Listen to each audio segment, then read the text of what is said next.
Good evening, visitors. Welcome to the Australian War Memorial's last post ceremony. My name is Troy Clayton, and joining us today from the Australian Army is Warrant Officer Class 2 Joanne Davey.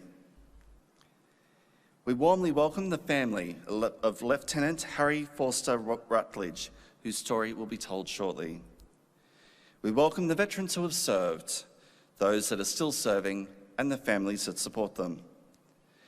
We also acknowledge the members of the RSL and Services Club Association, RSL Victoria, and RSL Queensland who are watching this ceremony broadcast around Australia. During the ceremony, wreaths will be laid at the base of the Pool of Reflection by family and visitors to the memorial. Please stand and join in singing the National Anthem.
Thank you. If able, you may be seated.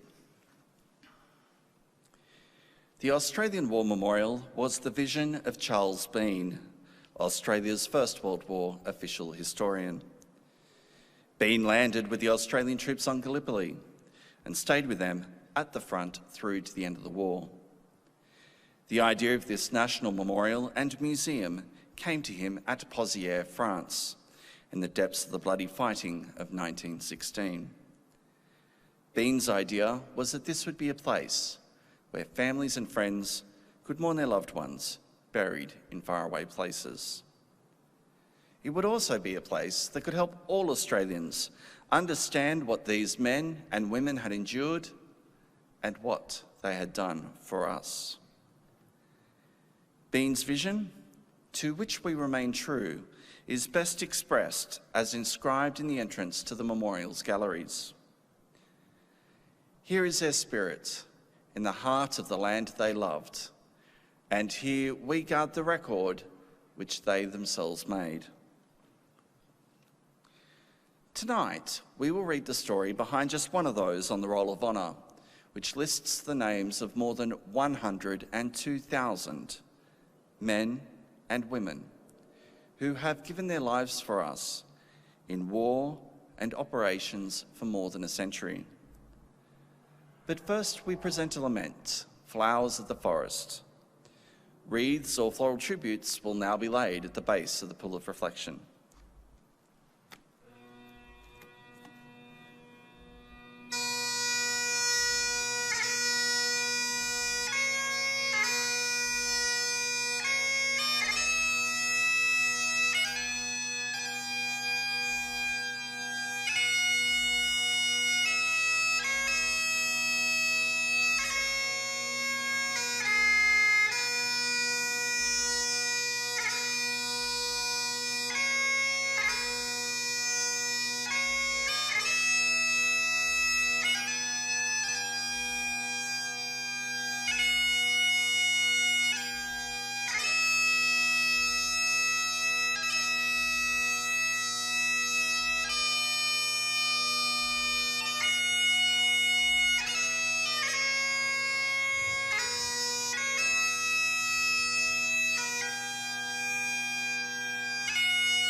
Today we remember and pay tribute to Lieutenant Harry Rutledge. Harry Forster Rutledge was born on the 11th of March 1891 to William Forster Rutledge and his wife Jane Ruth, née Morphy. The Rutledges were a prominent grazing family from Bungendore in New South Wales, and Harry's grandfather had been one of the first settlers in the district. Popularly known as Pat, Harry Rutledge was educated at the King's School Goulburn and the King's School Parramatta, where he was the recipient of a scholarship in 1909. He was a fine athlete, excelling in shooting, cricket and football. After finishing school, Rutledge went jackarooing in Queensland. He returned to manage the family property at Gidley not long after the war had been declared, when his older brother, Tom, enlisted with the 7th Light Horse Regiment. Harry was also eager to enlist, but was delayed until January 1916, while he recovered from a farm accident. A gun had discharged in his hand and he had lost a finger as a result. After enlisting, Harry Rutledge was attached to the 28th Battery, 7th Field Artillery Brigade. He embarked for active service overseas in May 1916, receiving a promotion from corporal to second lieutenant in August. His unit travelled first to England before proceeding to France, arriving early in 1917. Rutledge was promoted to lieutenant in March 1917 and enjoyed a brief period of leave in Paris during late June and early July. On the 9th of October 1917, the 7th Field Artillery Brigade was supporting the Australian 2nd Division's attack near the small Belgian village of Passchendaele. It was part of the main British offensive in Belgium that year, known as the Third Battle of Ypres. That morning, Rutledge was acting as a forward observing officer for his brigade's 107th Howitzer Battery when it was hit by a shell and killed instantly.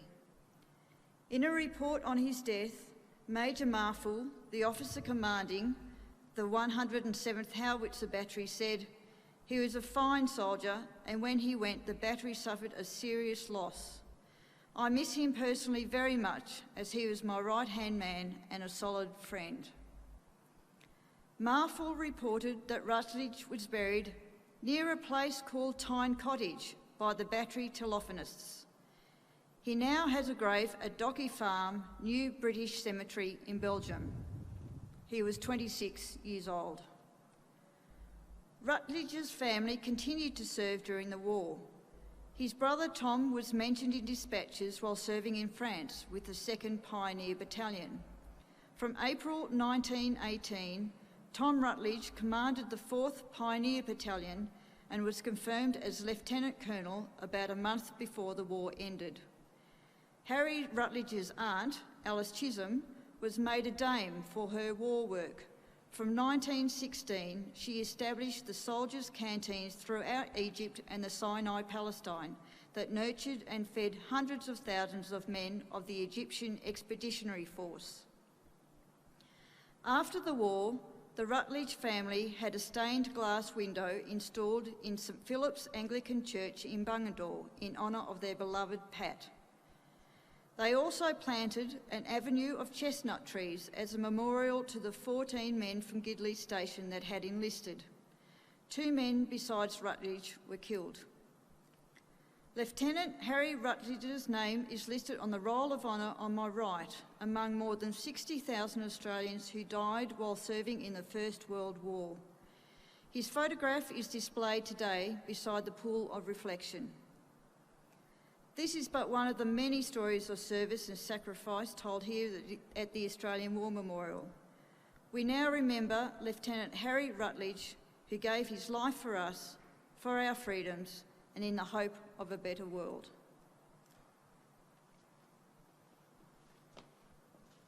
Please stand for the reading of the Ode and the sounding of the last post.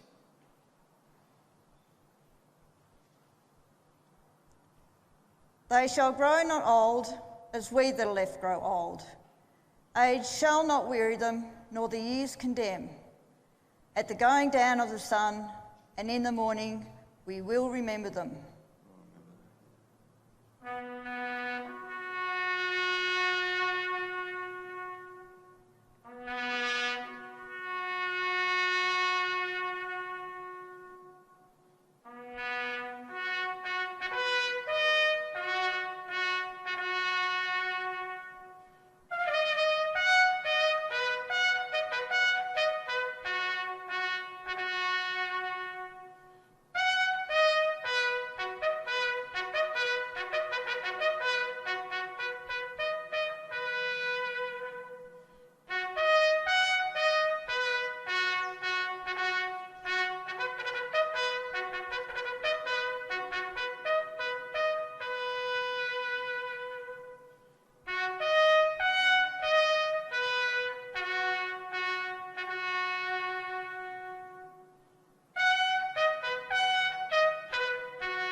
Lest we forget.